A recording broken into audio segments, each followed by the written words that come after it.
Welcome to the Japan Explainer. Okay, so we all hear about the US-Japan alliance. It's, one of the most important relationships in the world. But have you ever wondered what's actually in the security treaty that underpins it all? The official language can be a little dense, so today we're going to break it down with a simple Q&A. Let's get right into it. All right, Section 1. And right away, we see this isn't just about military stuff. It all starts with the foundation for peace and friendship. So let's start with the big one.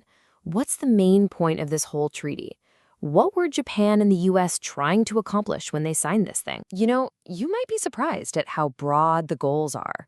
I mean, before they even get to the military side of things, the treaty talks about strengthening peace, upholding democracy, and boosting economic ties. It's all about building this really comprehensive partnership, and they even make a point to tie it all back to the principles of the UN. And get this, the preamble literally says the goal is to strengthen the bonds of peace and friendship. Think about that for a second. That language is so telling. It shows that from the very beginning, this was framed as a partnership built on mutual respect, not just some cold, hard military deal. And that really leads us perfectly into our next section, which proves this is more than a military pact. Okay, so what about when things get tense? How does the treaty say they should handle international disputes? Well, Article I is super clear on this. They have to settle disputes peacefully, period. No threats, no use of force. Both countries promise to play by the rules of the UN Charter. It's basically them saying, hey, we're going to be good global citizens together. All right, but what about the money? How does this treaty deal with the economic relationship between the two? Article 2 is all about economics.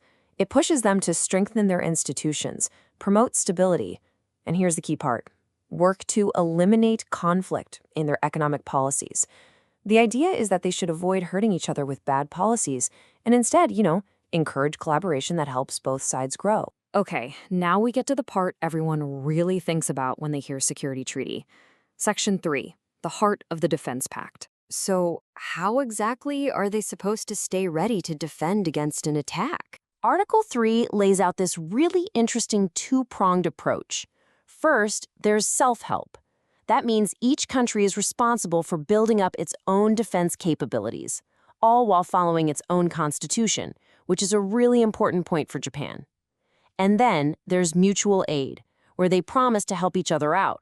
So it's this great balance of self-reliance and teamwork. And this brings us to the absolute core question of the alliance, right? What happens if Japan is actually attacked? What's the commitment? The key is in Article 5 and this concept of common danger. Basically, the treaty says an armed attack on territory that Japan administers is a danger to the peace and safety of both nations. It's not just Japan's problem anymore. It immediately becomes a shared problem. And there's a clear protocol for what happens next. Step 1, an attack happens. Step 2, both countries act to deal with this common danger. But, and this is a critical detail, they each act according to their own constitutional rules and processes. And finally, step 3, whatever they do, it has to be reported to the UN Security Council immediately. So that commitment naturally leads us to the next part, something you can physically see on the ground. Section 4, US forces in Japan. Which begs the question, right? Why exactly is the US military allowed to have bases and facilities in Japan? Well, according to Article VI, there are two main reasons. First, it's to help protect Japan. Simple enough. Second, it's to help maintain peace and security across the entire Far East. The treaty also makes it clear that all the specifics, the rules for these bases and the status of the forces, that's all handled in a separate agreement. All right, let's wrap up with our final section. Section 5. How has this treaty managed to last for so long? It's truly an enduring agreement. So, is this thing forever, like a permanent, unbreakable deal? Or is there a way out? Article X actually has a pretty clever structure. It started with a fixed 10-year term. After that ended back in 1970, the treaty became indefinite. But, and this is a huge but, either country can choose to end it. All they have to do is give 1 year's notice.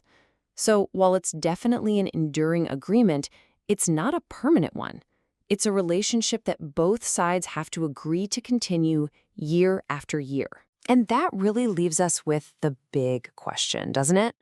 For over 60 years, this treaty has been a bedrock for peace and security in the region. But the world is constantly changing. So, as new challenges pop up, how will this old treaty and the alliance built on it continue to evolve and stay relevant? So there you have it, a quick Q&A on the U.S.-Japan Security Treaty. If you found this explainer helpful, we'd really appreciate it if you hit that like button and subscribe for more. Thanks for joining us.